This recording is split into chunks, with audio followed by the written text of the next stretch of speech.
amenazaría con intervenciones militares a gobiernos democráticamente electos, como lo hace contra Venezuela. No le interesan los derechos humanos ni la justicia. Si así fuera, firmarían los convenios internacionales de protección de los derechos humanos o las amenazas a los mecanismos de investigación de la Corte Penal Internacional.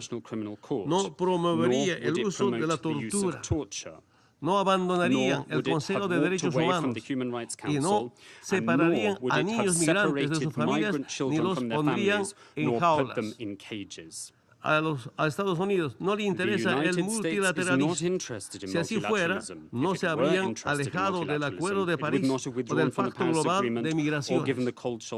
No lanzarían ataques unilaterales, ni decisiones como declarar ilegalmente a Jerusalén como capital de Israel. Ese desprecio al multilateralismo está motivado por su afán, por el control geopolítico y la apropiación de los recursos naturales. Hermanas y hermanos, por encima de estas situaciones, saludamos a los países Francia, Alemania, Reino Unido, China, Rusia, que se mantienen firmes en la defensa del acuerdo nuclear firmado con Irán, a los países que no abandonaron el Acuerdo de París, a los países que defienden los principios de igualdad soberana de los estados, de no injerencia en asuntos internos, de respeto al derecho internacional y de respeto a los compromisos asumidos y de defensa del multilateralismo.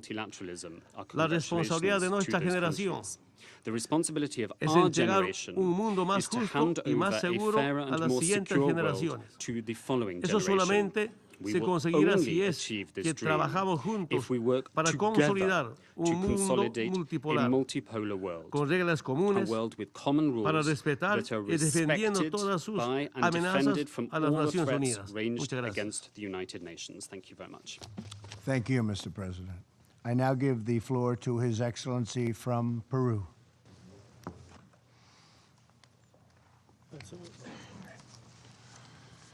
Buenos días. Saludo al presidente Donald Trump, asimismo a los dignatarios y altas autoridades presentes.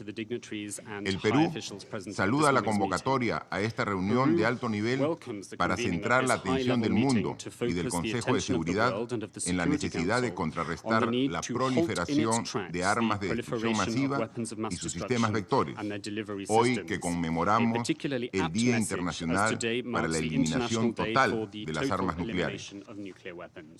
A lo largo de su historia, este Consejo se ha mantenido unido en la lucha contra la proliferación de armas nucleares, químicas y biológicas, así como en sus sistemas de vectores, en cumplimiento de la responsabilidad primordial de mantener la paz y la seguridad internacionales que le confiere la Carta de las Naciones Unidas. La acción de este Consejo se sustenta en el progresivo desarrollo de regímenes internacionales, basados a su vez en una serie de instrumentos vinculantes adoptados por esta organización y sus Estados miembros. El último de dichos instrumentos es la Convención sobre la Prohibición de Armas Nucleares del año 2017, a la que aspiramos puedan un día adherir todos los países y en especial aquellos que cuentan con arsenales nucleares. Ello no es ninguna utopía. Gracias al Tratado de Tlatelolco, América Latina y el Caribe constituyen una región libre de armas nucleares, lo que a su vez le ha permitido avanzar hacia su consolidación como una región de paz. El Perú, en tanto país comprometido con los regímenes de no proliferación, cumple a cabalidad con las obligaciones establecidas por los respectivos instrumentos, así como con lo dispuesto por este Consejo en sus resoluciones relevantes. Y en tanto miembros de este órgano principal, promovemos decididamente su estricta observancia. Consideramos que garantizar la paz y la seguridad internacionales implica eliminar el riesgo que las armas de destrucción masiva representan y que para ello no hay mejor remedio que su no existencia. En tal sentido, destacamos que la no proliferación debe ir de la mano con el desarme y un estricto control de los armamentos convencionales. Desde nuestra perspectiva, ello implica, en primer lugar, atender el desafío planteado por los programas nuclear y balístico de la República Popular Democrática de Corea. En atención a ello, queremos saludar una vez más la diplomacia de alto nivel que su administración y usted personalmente viene desplegando con miras a lograr una desnuclearización completa, verificable e irreversible en la península coreana. Consideramos que la vigencia del régimen de no proliferación nuclear debe observarse también a través del cumplimiento del Plan de Acción Integral Conjunto sobre el programa nuclear iraní, endosado por este Consejo mediante su resolución 2231. De otro lado, debemos lamentar y condenar el empleo de armas químicas en el conflicto sirio, así como en la ciudad británica de Salisbury. En este complejo contexto, y para concluir, señor presidente, queremos destacar la importancia de la diplomacia, el multilateralismo, el derecho internacional, las medidas de fomento de la confianza y la universalidad para fortalecer los regímenes de no proliferación y desarme. Notamos que, en muchos casos, son las percepciones de inseguridad las que derivan en un creciente armamentismo e incluso en el desarrollo de nuevos medios de guerra. Estimamos necesario trabajar en esas percepciones para contrarrestar la proliferación y el desarme, invirtiendo en la cooperación, el desarrollo internacional, porque la tecnología debe estar al servicio de la paz y el progreso, y no de la deshumanización y destrucción. Muchas gracias. Thank you very much. Appreciate it. I'd like to now give the floor to the Vice President of Cote d'Ivoire. Merci, Monsieur le Président. Thank you, Mr. President. Monsieur le Président, Mr. President, Excellences, Mesdames, Messieurs les présidents chefs de délégation, heads of delegations, je tiens d'abord à I would like remercier to first of all la présidence thank américaine the US presidency d'avoir organisé ce for débat de haut having niveau convened this sur la question de la high-level non-prolifération discussion des armes de on destruction the massive. issue of the non-proliferation of Et je weapons voudrais of mass également destruction. saluer la I would like to présence also welcome de votre Excellence, your de presence celle donc here, des chefs d'État et de Your gouvernement ainsi Excellency, que d'éminentes the presence personnalités of heads of qui states and haussent governments, l'éclat de cette eminent séance personalities dont le which make thème this est d'une meeting grande all the more importance pour notre significant, and the Monsieur le topic Président, le thereof développement is of rapide des great programmes importance nucléaires for et our balistiques world. Mr. a President, the entraîné rapid une development prolifération of d'armes nuclear and de ballistic destruction weapon massive. programs resulted in Ces the armes proliferation alimentent of la weapons violence of mass et le conflit, destruction. These weapons feed menacent violence la and conflict. They stabilité threaten the de régions tout entières stability of entire et font ainsi regions, de la and question de la thus non-prolifération make the issue of un objectif de survie non-proliferation pour l'humanité. into an issue of En survival effet, for humankind. malgré tous les efforts Indeed, déployés par la despite communauté all of the efforts internationale that have been deployed by pour the réaliser un monde international exempt community d'armes in order nucléaires, to achieve notre a univers reste nuclear malheureusement weapons-free encore world, sous leur menace nonetheless, permanente, we still ainsi que celle are des under armes common biologiques et threat chimiques. from these weapons as Il well as est dénombré à biological ce jour and plus de chemical 14 weapons. 500 As of armes today, nucléaires there dans are le monde. 14,500 Ces nuclear armes qui weapons font in the courir le world. risque d'un These conflit nucléaire weapons aux conséquences bring in humanitaires the et risk of environnementales nuclear conflict, irréversibles which would have constituent un défi irreversible réel humanitarian and pour notre environmental organisation consequences. commune. And this is a real Il challenge est for également à our déplorer la organization. propension des États We also deplore the à trend investir some davantage states dans la show to modernisation de leurs arsenaux invest nucléaires, great amounts in mais très peu modernizing dans la their nuclear weapons, limitation but de ces armes putting et de leurs very vecteurs. little Le into the traité de elimination of non-prolifération such nucléaire, weapons. considéré The non-proliferation comme la treaty, pierre angulaire which du is régime considered as a de non-prolifération, cornerstone est à of the ce jour non-proliferation regime, mise à rude is épreuve today being et fait severely l'objet d'une tested, divergence profonde and lors de la there is conférence a d'examen significant tous les divergence 5 ans. of views during the review conferences which take place every 5 years. Le non-respect par The certains États non-compliance de leurs by some engagements states with their commitments en matière de désarmement on et de disarmament non-prolifération and non-proliferation constitue une is atteinte grave a à la serious sécurité et pourrait risk favoriser for security l'acquisition and par could les acteurs non lead étatiques to the des armes de non-state destruction massive. actors acquiring Le problème weapons of nucléaire mass iranien, destructions.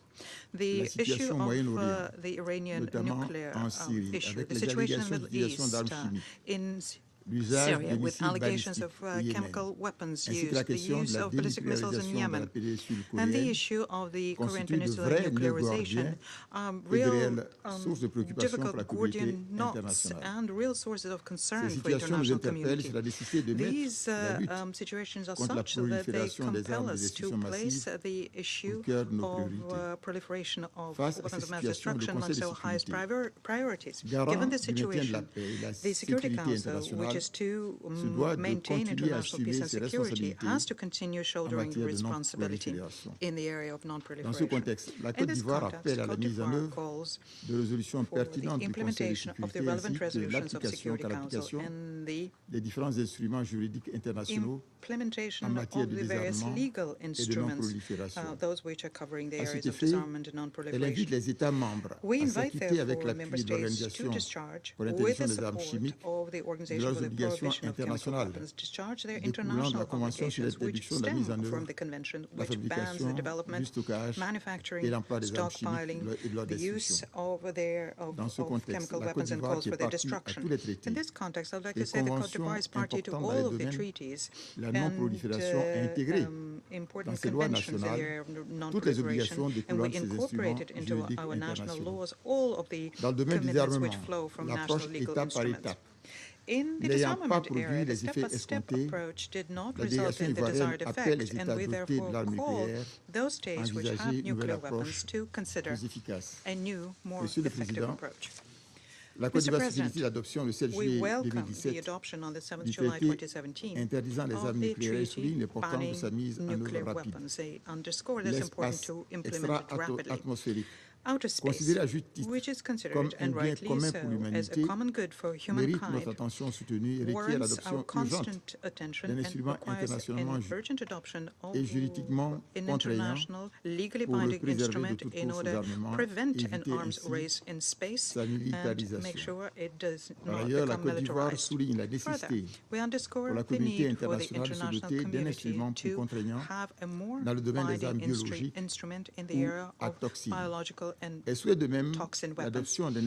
We also would like to express a wish for a universal and non-discriminatory instrument in order to provide a security guarantee for non-nuclear states. On chemical weapons, we call for a universalization of the Convention of Chemical Weapons and the implementation of resolutions 1540 of 2004 and Resolution 2325 of 2016.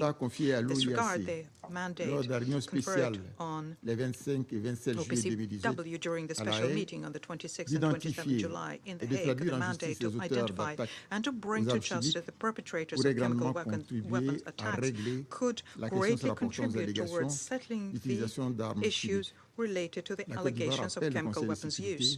We call on the Security Council to stand united on this issue. Mr. President, as regards the Iran nuclear issue, my delegation supports the implementation of the Joint Comprehensive Plan of Action, which is considered to be overall satisfactory.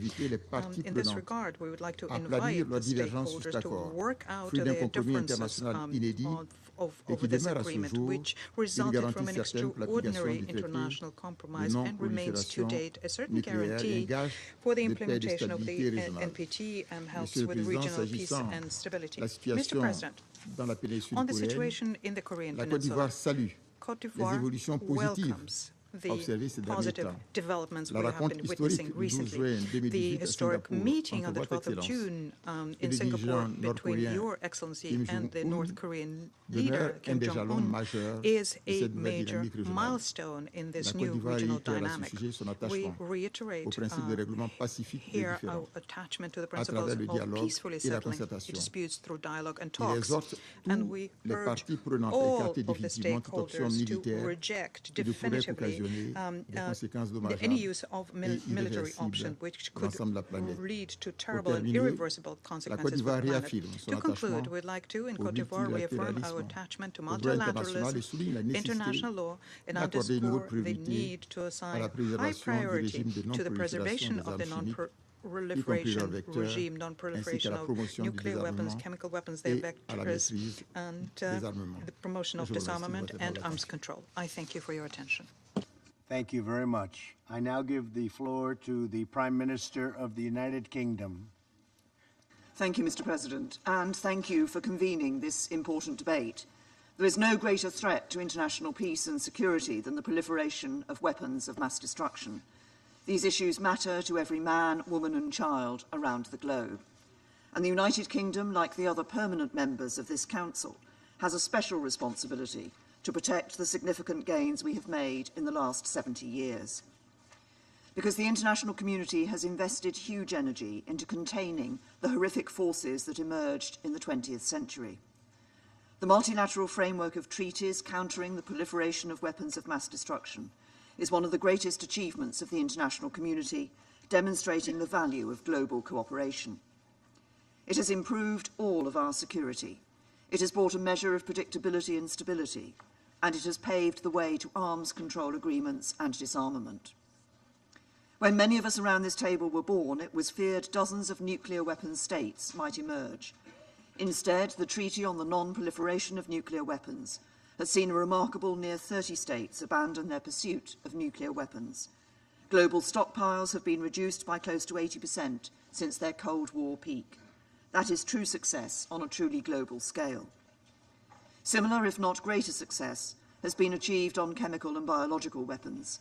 Over 96% of declared stockpiles of chemical weapons have now been destroyed under international verification, and no country professes publicly to possess biological weapons. But the last 18 months have seen these hard-won gains challenged. We have seen chemical weapons used in Syria, Malaysia, and the UK. The conventions governing our nuclear compact are being picked at. Predictability and stability are declining. If we do not increase our collective efforts to preserve and build on what we have, there is a very real risk these gains will subside or fall away. The 1970 Non-Proliferation Treaty is rightly perceived as the flagship of the international community's determination against nuclear proliferation. Supporting it requires leadership. Leadership of the short your administration and you personally, Mr. President, are demonstrating on DPRK, the world's most pressing nuclear threat. In meeting Kim Jong-un, you have created an historic opportunity for complete, verifiable and irreversible denuclearization. Consensus from this Council to impose sanctions on DPRK has played no small part, but we will not continue meaningful progress towards peace on the Korean Peninsula without sustained pressure. Sanctions must be strictly enforced by all, including the DPRK's neighbours. We must stay vigilant. Ensuring non-proliferation also requires collective leadership, of the type that led to the agreement in 2015 of the Joint Comprehensive Plan of Action, the Iran nuclear deal. For many years, the scale and nature of Iran's nuclear programme raised serious international concerns. The JCPOA was an important step forward in addressing these. It remains the best means of preventing Iran developing a nuclear weapon, and we are committed to preserving the JCPOA as long as Iran continues to abide by its obligations in full. Iran must ensure they implement their obligations fully, and to monitor Iran's compliance, we strongly support the IAEA using inspections and other monitoring provisions of the JCPOA to their full. Other aspects of Iran's policies, in particular its destabilizing regional behavior and sustained efforts to enhance its ballistic missile capability, continue to cause serious concerns. The international community, and where appropriate the Security Council, need to be ready to address this. And Iran's proliferation of missile and sophisticated military technology to groups like Hezbollah in Lebanon, or, as the UN's panel of experts concluded, the Houthis in Yemen, is also not in compliance with Security Council resolutions. It risks a dangerous escalation, so we need to see further decisive action in this Council to tackle both the transit and proliferation of these technologies and increase the costs for those responsible. It is regrettable that Russia continues to prevent the Council from upholding its responsibility to stop this destabilizing activity.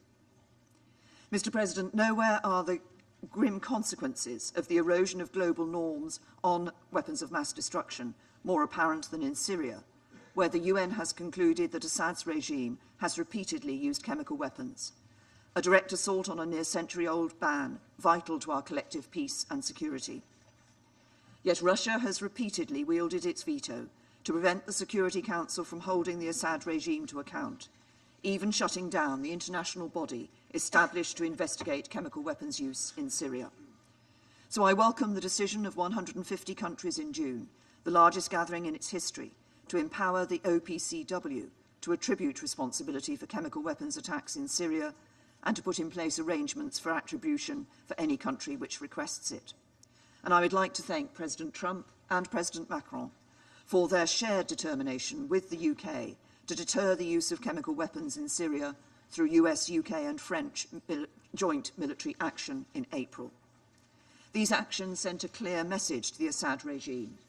Perpetrators of chemical weapons use cannot escape identification or act with impunity. The regime's backers must use their influence to ensure chemical weapons are not used again.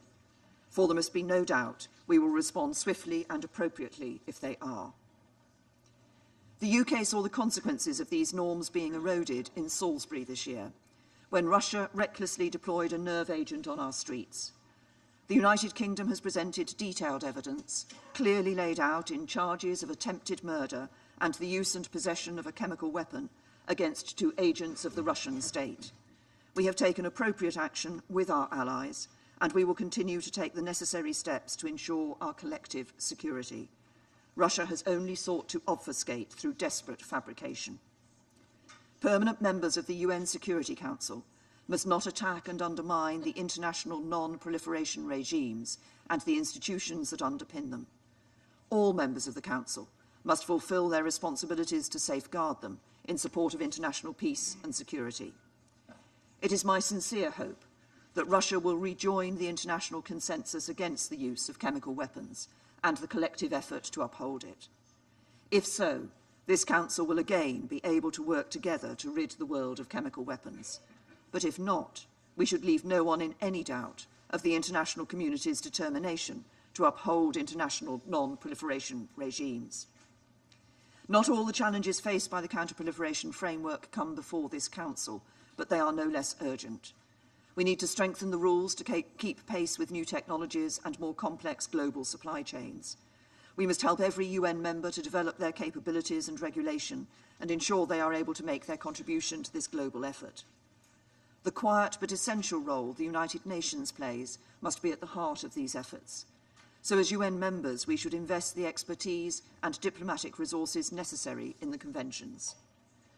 Mr. President, it was collective engagement by states across the globe that produced the Counter-Proliferation framework. Even the most powerful recognise that investing in collective rules-based restraint was the only effective way of addressing national security interests and avoiding unilateral recourse to force. We cannot let the framework be undermined today by those who reject the values and disregard the rules that have kept us safe. It will take collective engagement to reinforce it in the face of today's challenges, and in this, as has always been the case, the UK will play a leading role. Thank you. Thank you very much, Prime Minister. I now give the floor to the Prime Minister of the Netherlands. Mr.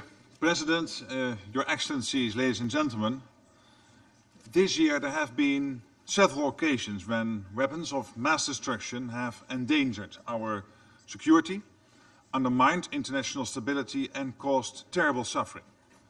So 2018 has made the importance of non-proliferation abundantly clear. I agree with you, Mr. President, that as politicians we are first and foremost responsible to keep our own citizens safe. And I believe that multilateral institutions play a major role where this issue is concerned. As I will say in my address to the General Assembly later today, the Kingdom of the Netherlands has always championed and will continue to champion the rules-based international order and multilateral cooperation, especially on security matters and other issues of shared concern. The multilateral cooperation requires active support from all of us, including and even especially on the issue of weapons of mass destruction. We should acknowledge the significant achievements that have been made in controlling these weapons. For 50 years now, the Non-Proliferation Treaty has kept the number of nuclear weapon possessors under 10. We can only imagine how much conflict, instability, and violence this has prevented. So I'm encouraged that the US, Russian, and British foreign ministers have underlined their continuing support for and commitment to the NPT on the occasion of its 50th anniversary. We have seen some positive steps on non-proliferation this year in relation to North Korea. The ultimate goal of our joint efforts is to ensure that North Korea abandons its nuclear ballistic missile capabilities and its programs on weapons of mass destruction. It should do this in comprehensive, verifiable, and irreversible manner. We welcome the efforts you, Mr. President, are personally making to achieve a nuclear weapon-free Korean peninsula. For we know that this problem can only be resolved peacefully. As chair of the Sanctions Committee, the Netherlands is doing everything it can to ensure that all nations fully implemented sanctions, so as to keep up the pressure on North Korea to comply with its international obligations. The Kingdom of the Netherlands believes that the Joint Comprehensive Plan of Action, endorsed by the Security Council Resolution 2231, remains a good example of how this Council and the international community can work hand in hand for non-proliferation.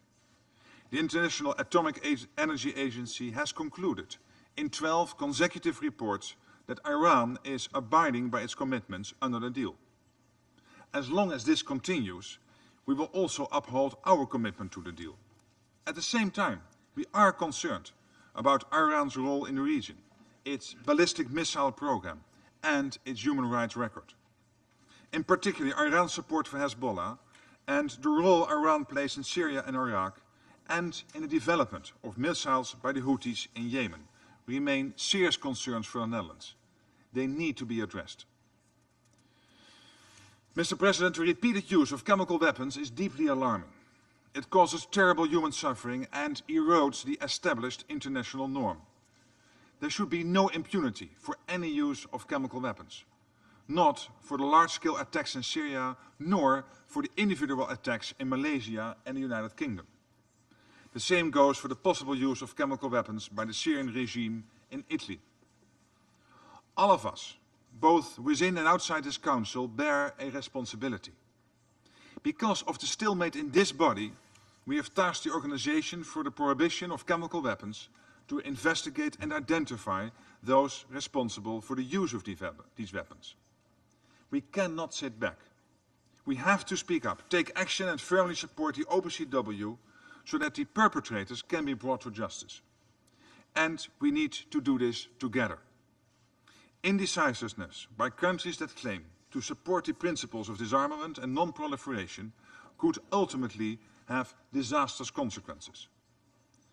And with regard to this, the Salisbury attack, we reaffirm our confidence in the UK investigations. We welcome its bringing criminal charges as an important step towards justice. This bolsters our earlier conclusion that it is essential to hold those responsible to account. Mr. President, to conclude, the devastating consequences of the use of weapons of mass destruction underline the urgent need to take action. The use of these weapons must never become the new normal. We must prevent impunity at all costs.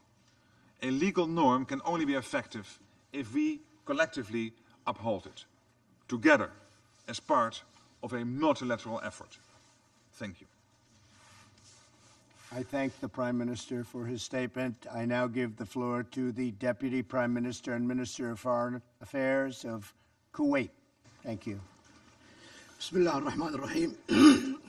فخامة الرئيس دونالد ترامب. Allah, the merciful, the compassionate. Mr. President, أود بداية أن أعرب عن ارتياحنا وسعادتنا لرؤيتكم وأنتم تترأسون اليوم قمة لمجلس الأمن، مثمنين مبادرتكم بعقد هذه الجلسة المفتوحة والتي تؤكد على إعطائكم الأولوية القصوى لأحد أخطر المسائل التي تهدد السلم والأمن الدوليين والمتمثلة في أسلحة الدمار الشامل. إن المناقشة التي نجريها في هذه القاعة تأتي في ظل مرحلة دقيقة وظروف معقدة يمر بها عالمنا اليوم، ولا سيما منطقة الشرق الأوسط. فإلى جانب انتشار النزاعات والإرهاب تتزايد التهديدات باستخدام أسلحة الدمار الشامل. تلك التهديدات التي لم تعد افتراضية، بل شهدنا إطلاق الصواريخ البالستية وإجراء التجارب النووية واستخدام الأسلحة الكيميائية في أماكن عديدة في العالم مؤخرا. وأود هنا إعادة تأكيد موقف دولة الكويت المبدئي والثابت تجاه قضايا عدم الانتشار، والمتمثلة في إدانة استخدام أسلحة الدمار الشامل في أي مكان وفي أي زمان ومن قبل أي طرف كان، باعتبار ذلك انتهاكاً جسيماً للقانون الدولي، مشددين على إرساء السلام والأمن والاستقرار في العالم لا يمكن أن يتحقق في ظل وجود هذا النوع من الأسلحة. لقد شهدنا في الآونة الأخيرة أهوال الهجمات بالأسلحة الكيميائية من جانب الدول والجهات الفاعلة من غير الدول في سوريا. تلك الهجمات التي جعلتنا ندرك أن خطر انتشار أسلحة الدمار الشامل لم ينحصر بالرغم من وجود المعاهدات والقرارات التي تجرم استخدام تلك الأسلحة. إننا نتابع بقلق كبير إمكانية وقوع مثل تلك الهجمات مجددا، سواء في سوريا أو في أماكن أخرى من العالم. ونؤكد على أهمية التصدي لتلك الهجمات الكيميائية يأتي أولاً من خلال إظهار وحدة مجلس الأمن في تعامله مع هذا الخطر المحدق، ومن ثم ضمان تفعيل القرارات الدولية ذات الصلة، وعلى رأسها قرار مجلس الأمن 1540 الصادر في عام 2004. فخامة الرئيس، تتعرض المملكة العربية السعودية إلى هجمات غير مسبوقة بالصواريخ البالستية تشنها ميليشيات الحوثي باتجاه أراضيها لتستهدف الأماكن المدنية والدينية. إن دولة الكويت تجدد إدانتها واستنكارها الشديدين لتلك الهجمات الصاروخية التي استهدفت المملكة العربية السعودية بشكل خاص والمنطقة بشكل عام. ونؤكد على ضرورة تحرك مجلس الأمن وتحمل مسؤولياته تجاه ما يهدد أمن المملكة العربية السعودية حفاظاً على السلم والأمن الدوليين. إن وفد بلادي على أتم الاستعداد للعمل معكم لاتخاذ المزيد من التدابير لوضع حد لتلك الهجمات التي تندرج دون أدنى شك ضمن مخاطر انتشار أسلحة الدمار الشامل.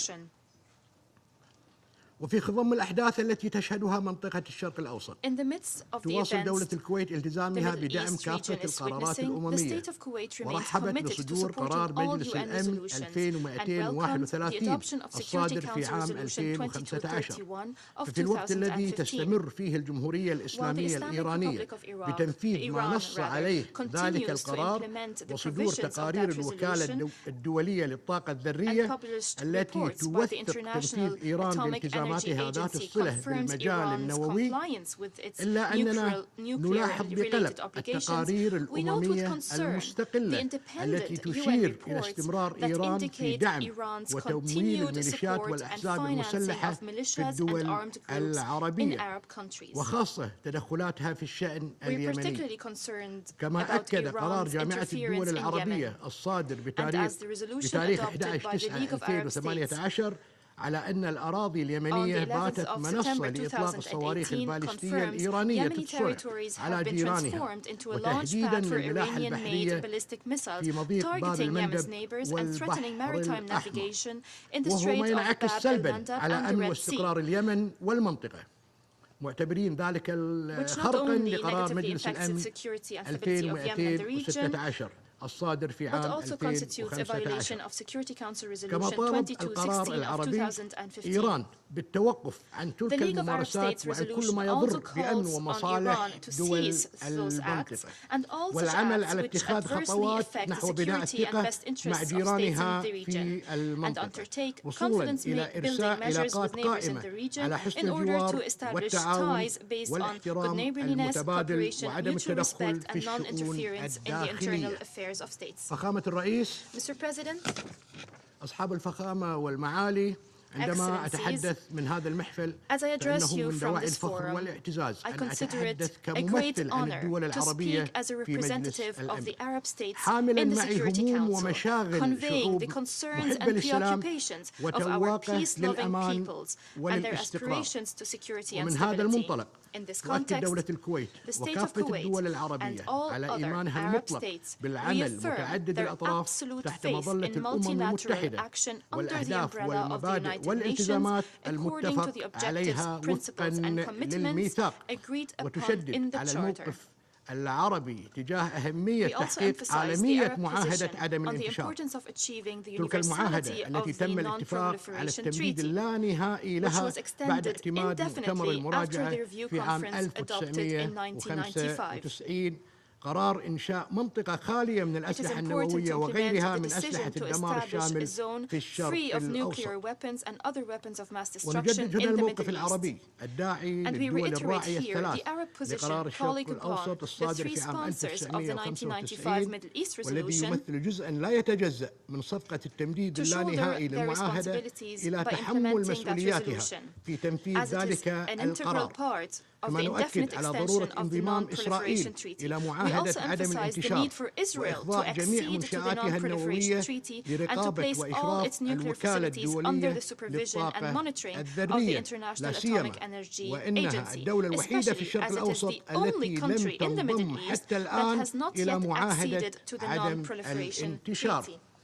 وختاما فخامة الرئيس، Mr. President, إن in الالتزام conclusion, الذي أبديتوه في مواجهة commitment التحديات you have التي shown to تشكلها confront the أسلحة challenges الدمار posed by الشامل weapons of mass لا يقتصر destruction على is انعقاد not limited جلستنا to our اليوم، meeting here بل today. يأتي أيضا It is من also خلال to be المساعي seen in الدبلوماسية the current diplomatic الحثيثة efforts لتخفيف to حدة ease التوتر tension ونزع and السلاح achieve النووي من شبه denuclearization الجزيرة of the Korean الكورية. peninsula. هذه الجهود Those التي efforts قدتموها فخامة الرئيس جاءت في made by ظل you, Mr. تماسك President, ووحدة أعضاء مجلس الأمن came لمواجهة within the البرامج context of والأنشطة cohesion and غير unity of المشروعة Security من Council قبل members to جمهورية counter كوريا the illegal الشعبية programs and الديمقراطية. activities of the إننا Democratic نعلم People's Republic أن of الطريق Korea. لا We يزال know طويلا وشاقا that to للوصول achieve إلى الهدف المنشود denuclearization of في the إخلاء Korean peninsula, شبه the road الجزيرة ahead is الكورية still long من and السلاح hard. النووي.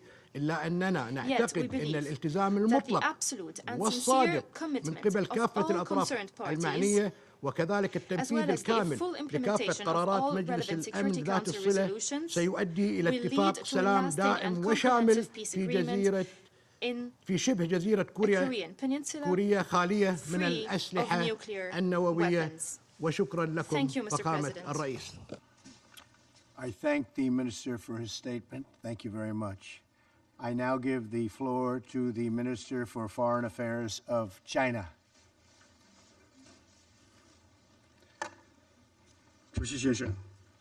Mr. President, maintaining global peace and security is the primary responsibility of the Security Council entrusted by the UN Charter and a shared responsibility of all Security Council members.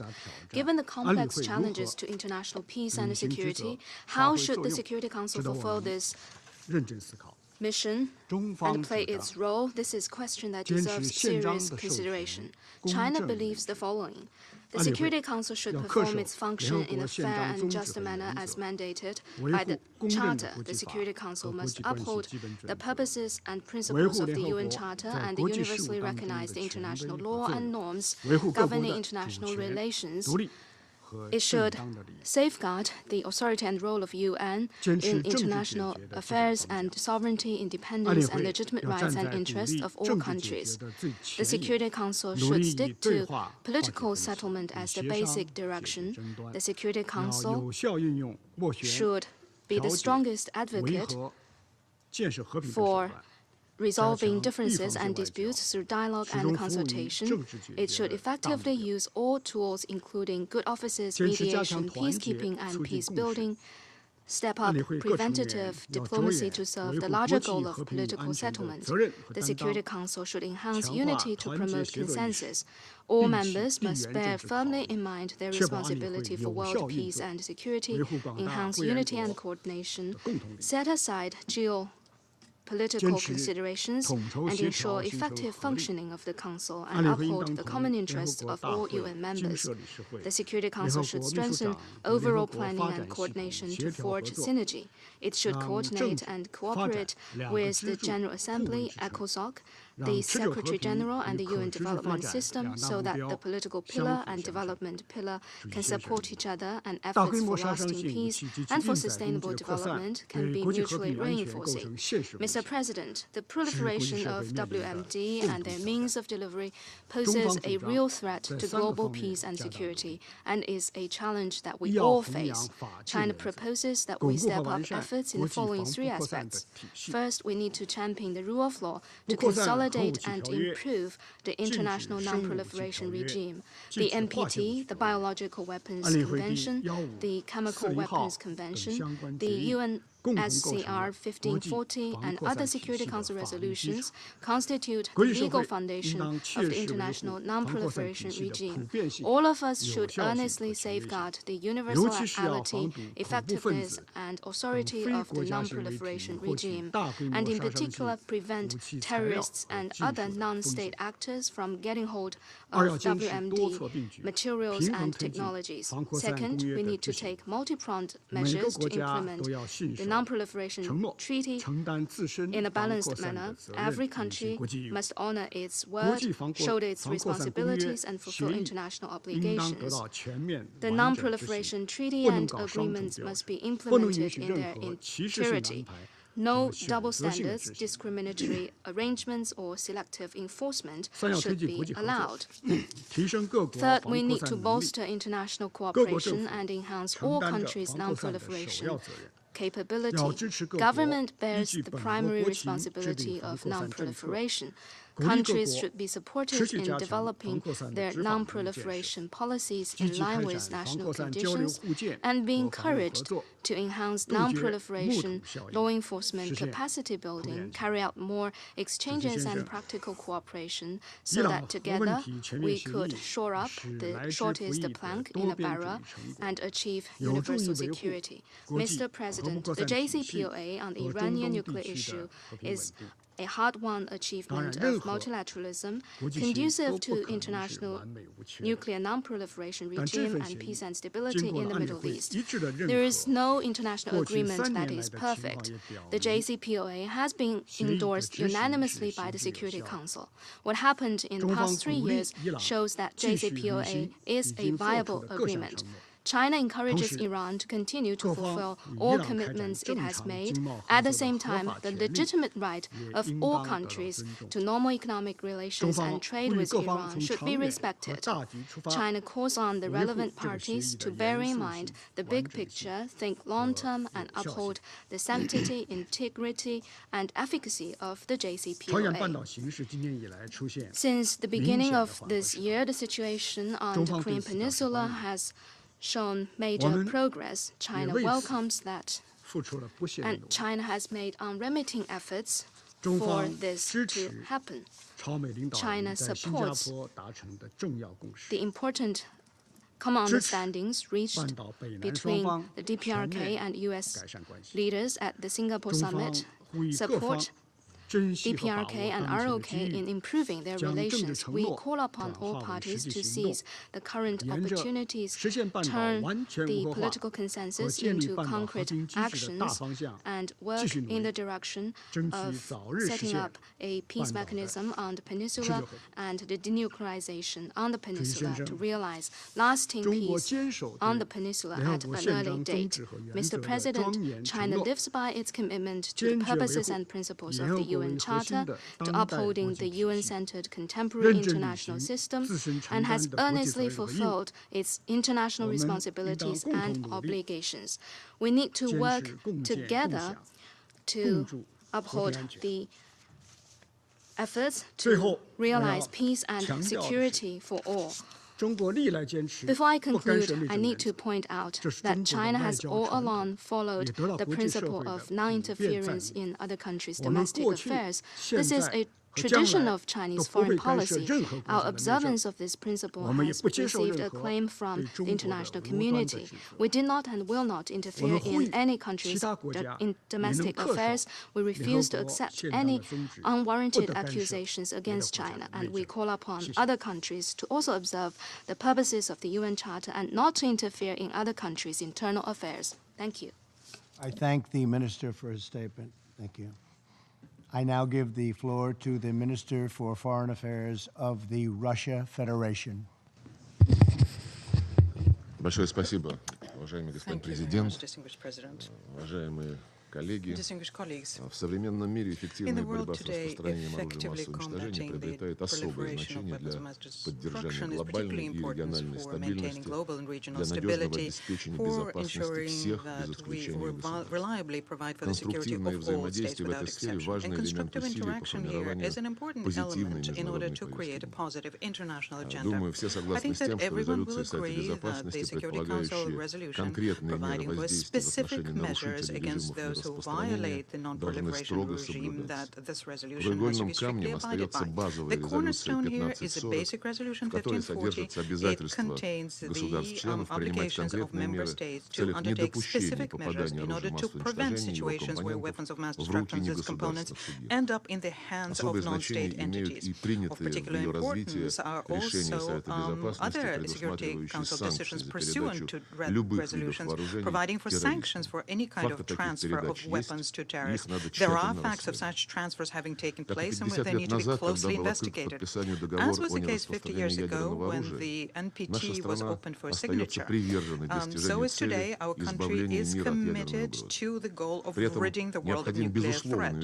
But at the same time, we need to absolutely take into account all of the factors impacting strategic stability. And in the course of negotiations, all countries will participate, all countries which have the nuclear weapons potential. The desire of countries to ban nuclear weapons separately from the basic principles of NPT cannot be successful and will only create ambiguity in our future approaches to weapons of mass destruction non-proliferation. Since we're talking about NPT, I'd like to mention Resolution 2231, which was approved by the Security Council and which is a joint comprehensive plan of action on the Iran nuclear program. The unilateral withdrawal of the United States from this creates a serious threat for the non-proliferation regime, all the more so since, as this was underscored by many, Tehran is strictly abiding by its commitments within JCPOA, and this is something that the IAEA is regularly confirming.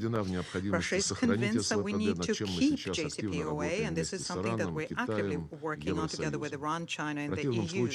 Otherwise, if we don't do that, we can end up with a situation where there is more tension in the Middle East, and this could lead to risks for national stability and for the non-proliferation regime.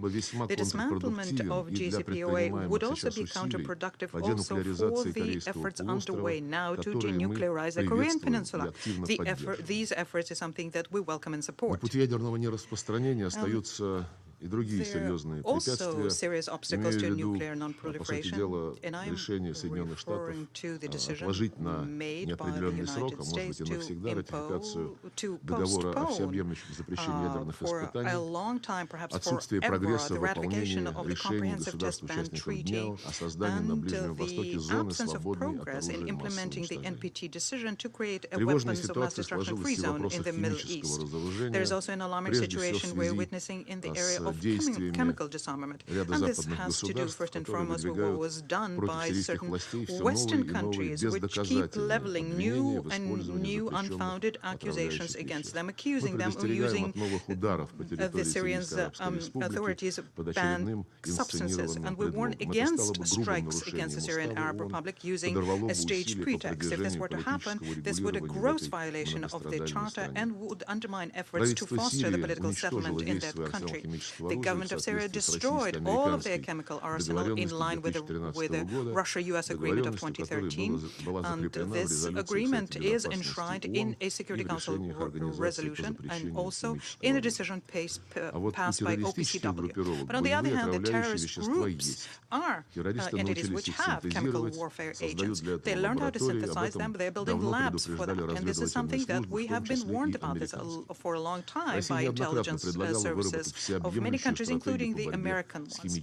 We have on many occasions offered to help develop a comprehensive strategy on combat chemical terrorism. In 2017, for example, we submitted together with China a draft on such a resolution. It was not considered through no fault of our own.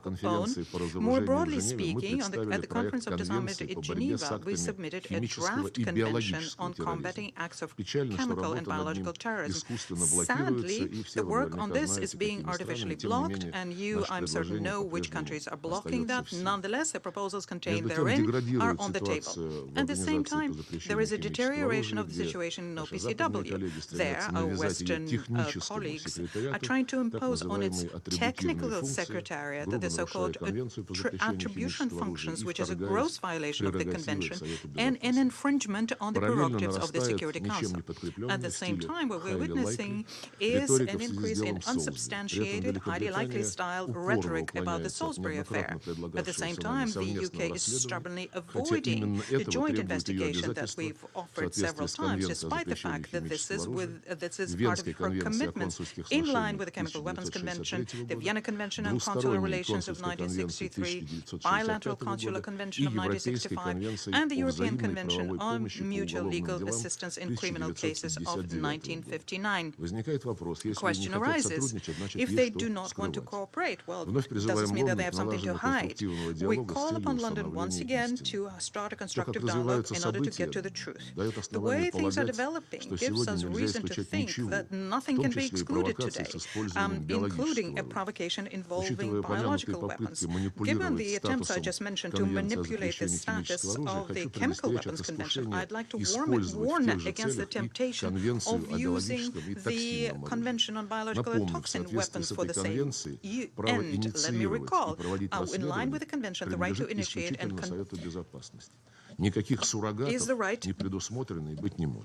is the right that only belongs with the Security Council. There are no substitutes here. On more than one occasion, we proposed that we agree the mechanism for verification on the Biological Weapons Conventions with all participants. But the United States blocked this, and ultimately this was completely buried. Such a desire by Washington to have their hands completely free is shown when the regime of the Convention on Biological and Toxin Weapons is undergoing another test, and this has to do with growing military, medical, and biological activity, including in the post-Soviet areas. We call on all not to militarize healthcare. We have consistently called for strengthening the Convention of Biological Toxin Weapons, and we are implementing a number of initiatives here, including creating a number of units to counter epidemics and quickly react to emergency biological situations. Ladies and gentlemen, Mr. President, the dialogue between Russia and the United States as the two largest nuclear powers is of special importance in order to strengthen the WMD non-proliferation regime.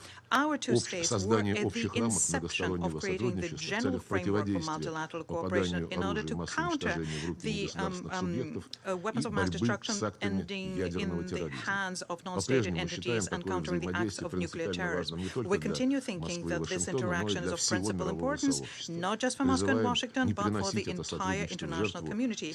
Let us not sacrifice this on the altar of calculations of the moment of momentary situations. On the basis of the UN Charter, Russia is always ready to work openly with all nuclear five states, all other countries, in order to strengthen global strategic stability.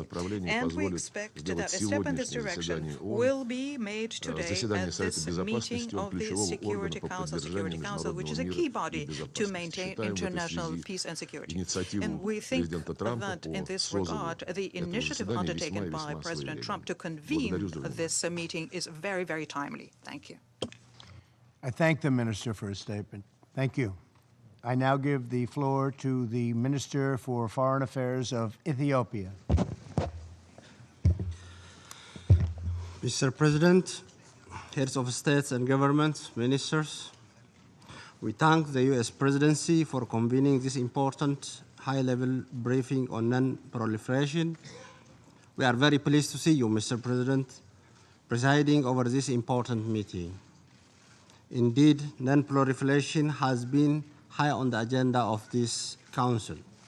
It is therefore timely and relevant that we are discussing this issue at the highest level. Mr. President, a few days ago, the world paid a tribute to the late Kofi Annan. In his final UN speech in 2006, he said, and I quote, "Can there be any threat more alarming in today's world than that of a nuclear or biological weapon failing in the hands of terrorists or being used by a state as a result of some terrible misunderstanding or miscalculation?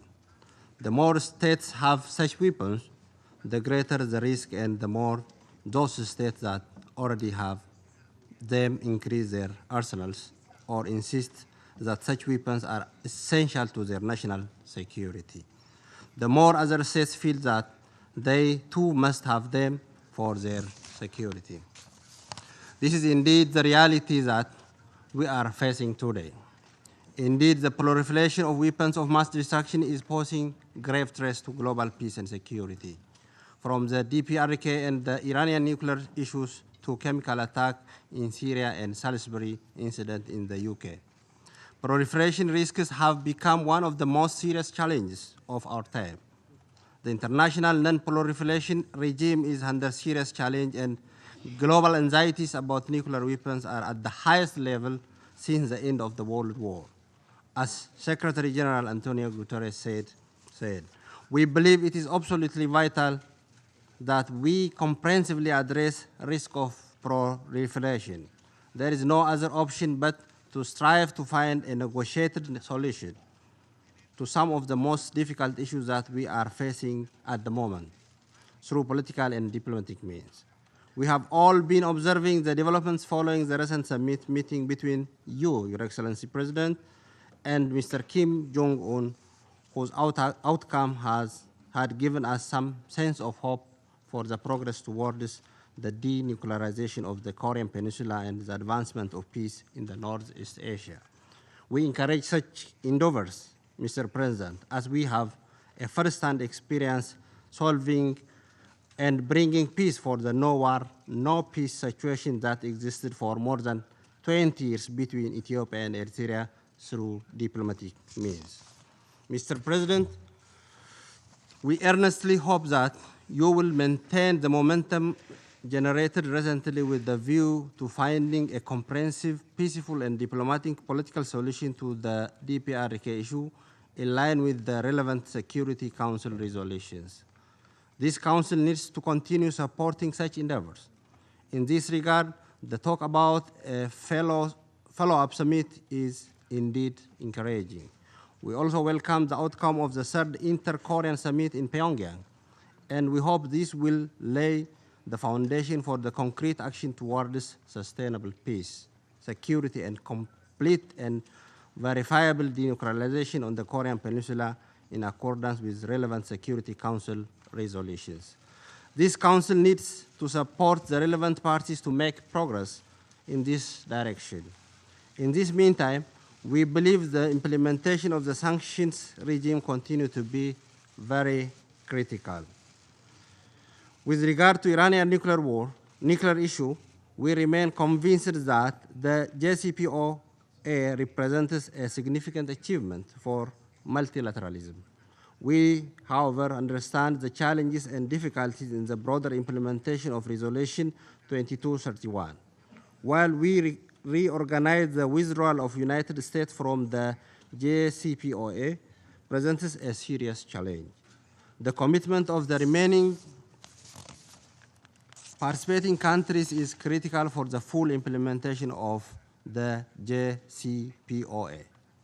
We hope they will continue to exert every possible effort in addressing the prevailing challenges and contribute to the full implementation of this agreement, which still remains vital for the global non-proliferation architecture.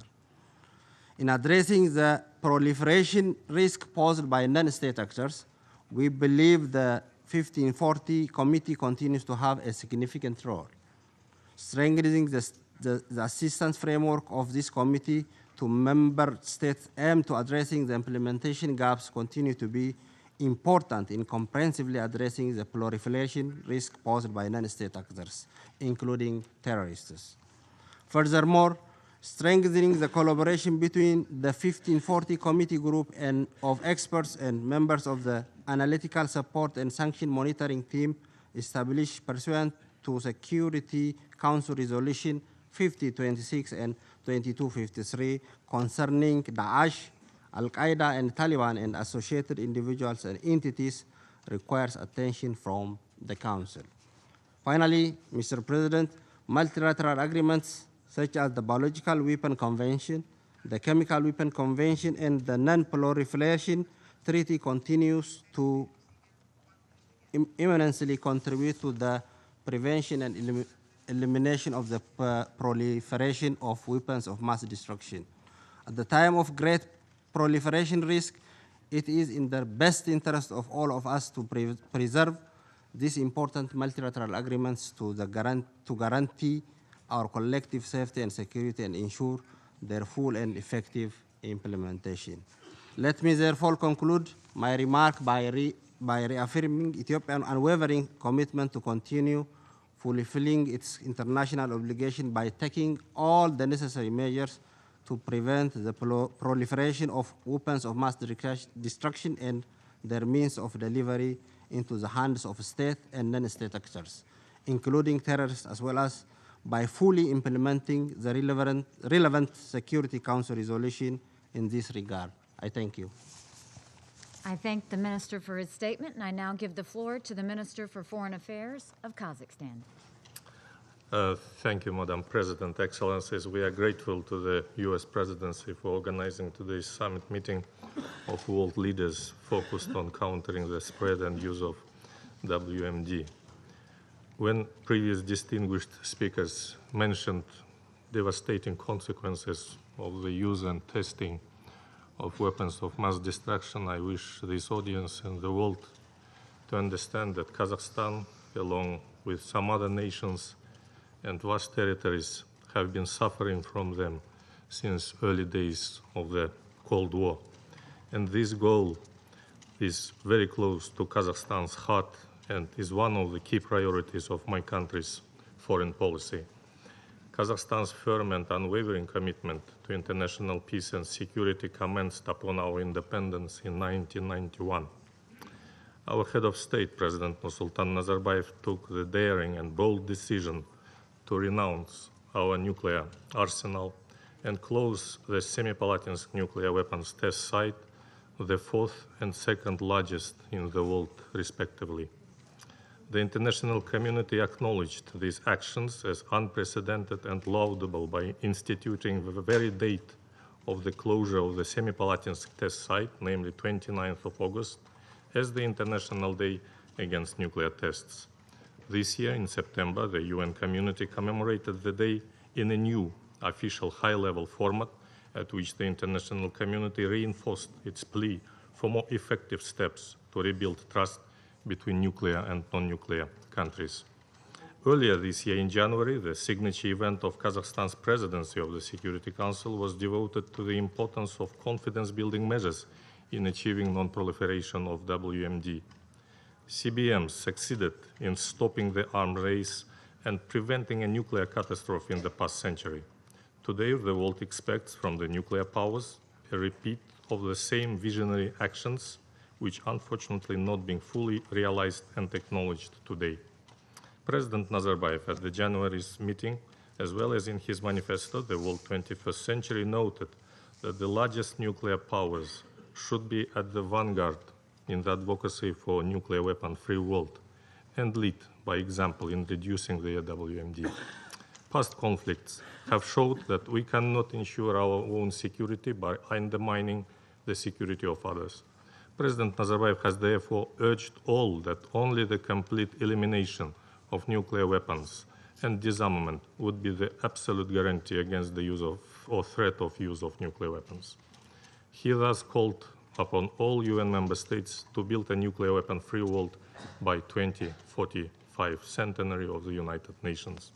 Madam President, we see some good examples of CBMs as in the case of inter-Korean rapprochement and the Singapore summit, due to also very successful personal efforts of President Trump. This can inspire other positive outcomes of goodwill and sincere collaboration.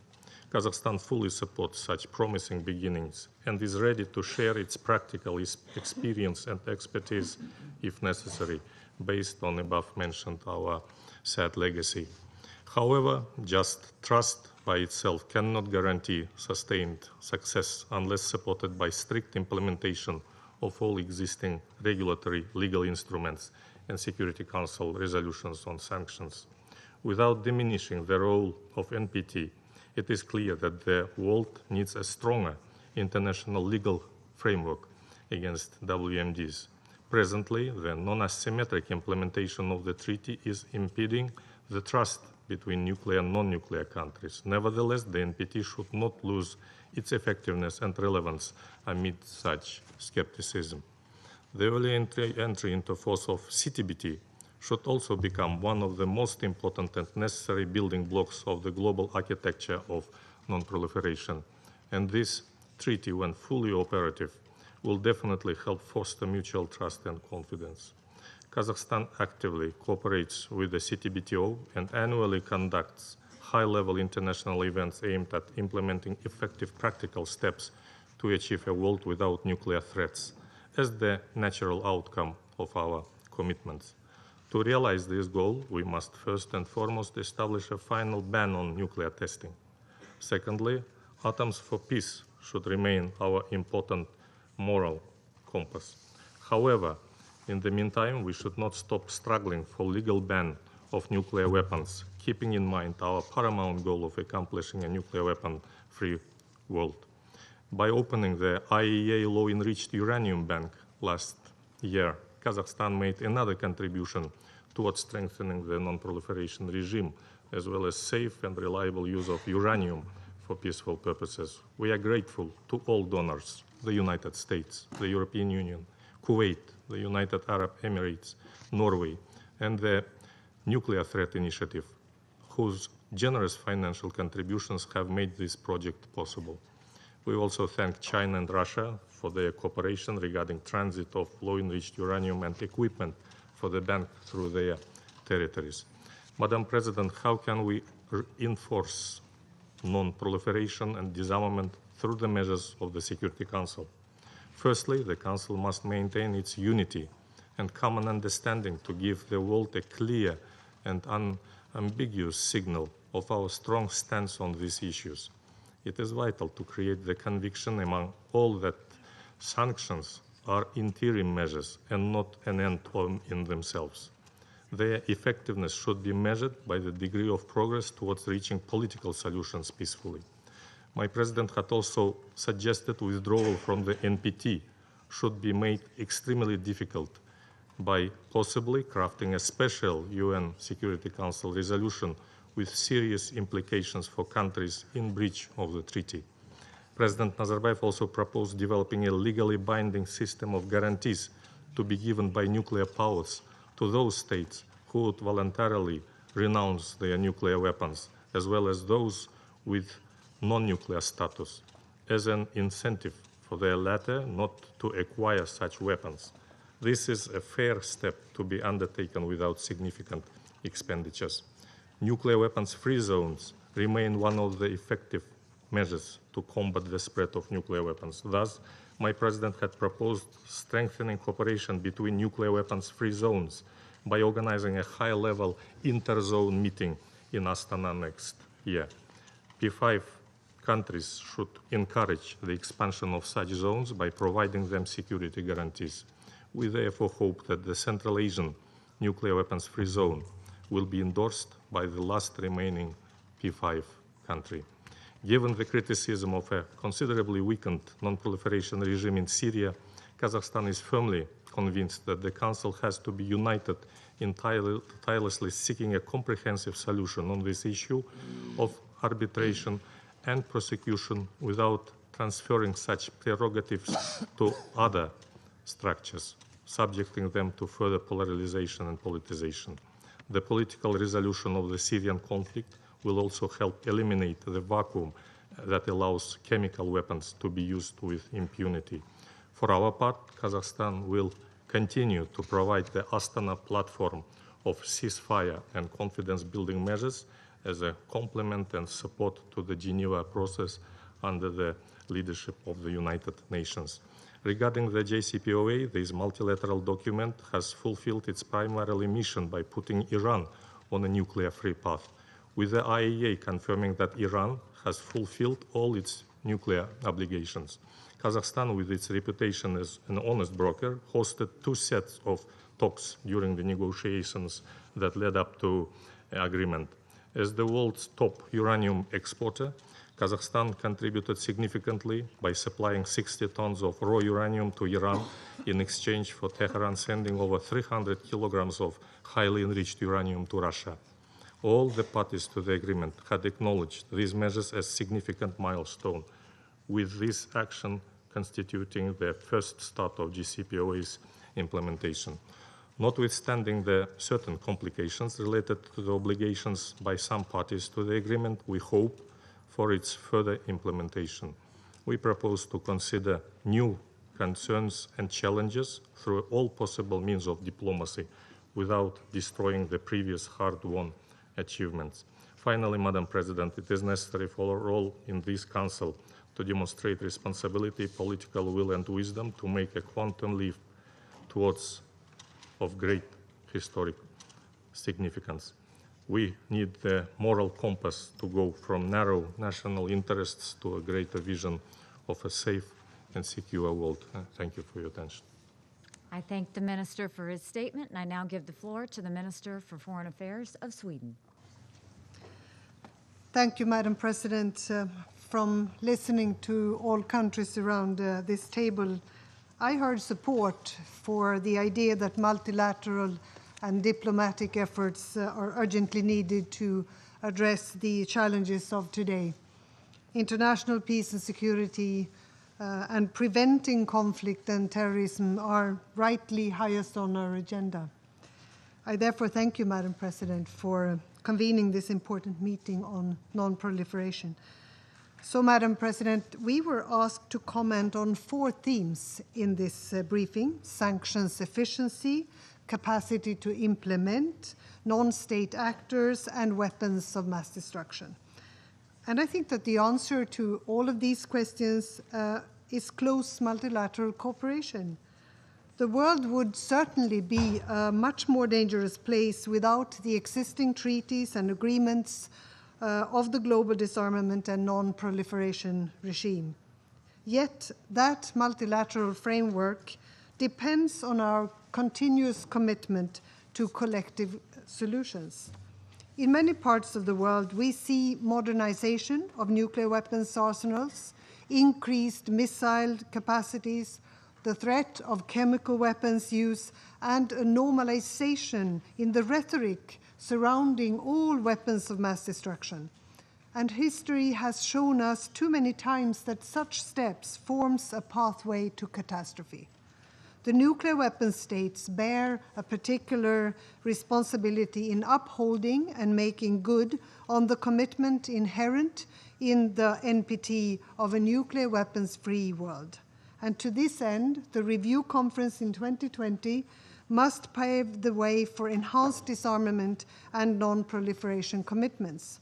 Equally, Sweden reiterates the call on all states to sign and ratify the CTBT.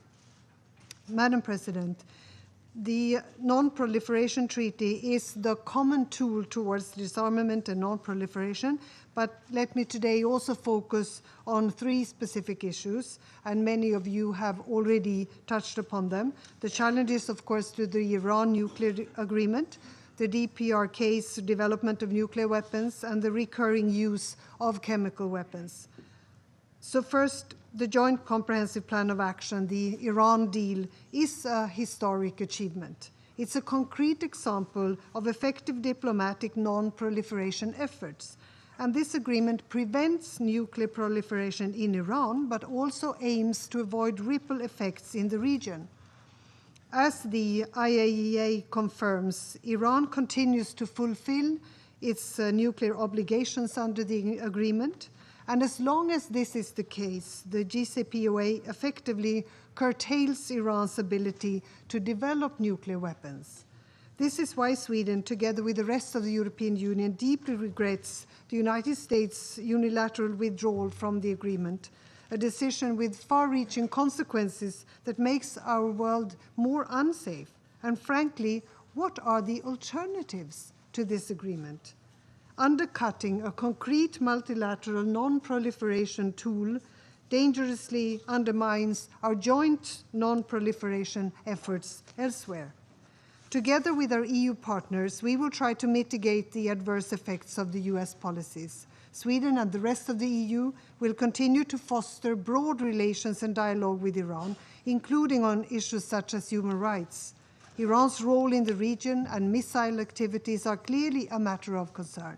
And these concerns can and should, however, be addressed separately and not at the expense of the JCPOA. Security in the Middle East region can only be achieved through diplomatic solutions and enhanced cooperation, not through further polarization and isolation. And remember, we've tried that before, for decades, isolation and sanctions. And all it did was to support the most conservative forces in Iran. That's a problem. Secondly, the DPRK's nuclear weapons program is a major threat to the global non-proliferation regime. Recent diplomatic efforts deserve our full and active support, and the continued progress in the inter-Korean dialogue is very encouraging. And the summit between the United States and the DPRK in Singapore in June was indeed significant. All parties must now work to maintain momentum and take positive steps. For the DPRK, this means the commitments must be translated into legally binding undertakings, and the IAEA should be given a role early in the verification of the denuclearization and disarmament process. The Security Council and the international community must continue to stand united.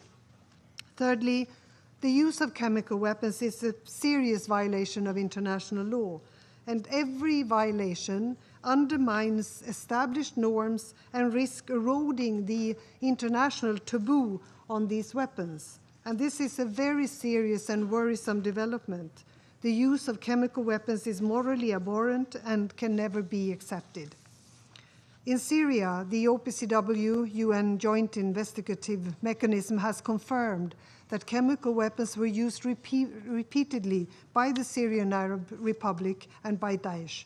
We supported the decision to task the OPCW to identify the perpetrators of the use of chemical weapons in Syria. And while a mechanism established by this council would have been preferable, the issue was too important to be allowed to be blocked. And this does, however, not free this council from its responsibility to ensure that those responsible are held to account. In Salisbury, a targeted murder was attempted using a nerve agent. And such assaults are absolutely unacceptable, and we call on Russia to fully cooperate with the investigations. Madam President, we must never lose sight of why we are making the efforts to eliminate those horrific weapons. Until now, we have not talked about the victims. And I have myself met with survivors of nuclear weapons attacks, and I will never forget their stories. Victims of chemical weapons have shared similar accounts, and it is important to listen to such personal experiences to understand what it is that we are fighting for. It has definitely strengthened my resolve to step up efforts for non-proliferation and disarmament. Weapons of mass destruction is clearly a global threat that we must address together, and only through multilateral solutions, including by this Council, can we effectively prevent the use of these repugnant weapons. The multilateral non-proliferation and disarmament framework is also a key pillar of the international rules-based order. We owe this to the survivors and victims of past attacks, and we owe it to future generations. Thank you, Madam President. I thank the Minister for her statement. Thank you all for joining us here today. There are no more names inscribed on the list of speakers, and this meeting is adjourned.